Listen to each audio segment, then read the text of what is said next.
ఇది శ్రీ బమ్మెర పోతనామాత్యకృత శ్రీమద్ ఆంధ్ర మహాభాగవతం యొక్క దశమస్కంధ పూర్వభాగమునందు ఒక చిన్న శ్రీకృష్ణుని వేణుగానమును విని గోపికలు అతను చూడబోట అనే ఒక చిన్న సంఘటన ఎలా ఉంటుందో చూడండి. ఆ గోపిక, అయ్యో చెలి, నేనెంత మోసపోయిన దాననైతేనే విను. నేను పూర్వజన్మములో నోములు నోచేటప్పుడు యమునా నదీ తీరంలో వెదురు మొక్కగా పుట్టాలని తెలివితో కోరుకొనలేకపోతుంది కదా.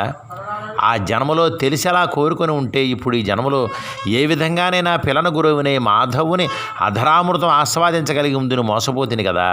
చెలియా, నాకు ఈ యమునా నదీ తీరంలో వెదురుగా పుట్టి పిల్లన గురువునై ఈ శ్రీకృష్ణుని మోవి సుధన పీల్చగలిగే నోము ఎలా నోచవలనో తెలుపవే కాంత. నళినాక్షుడు నల్లని మేఘమని మురళీనినాదం ఉరుమని మదిలో భావించి ఎడతెరిపి లేకుండా కేకారవాలు గావిస్తూ నెమళ్ళు పురివిచ్చి నాట్యం చేస్తున్నాయి చూచావా.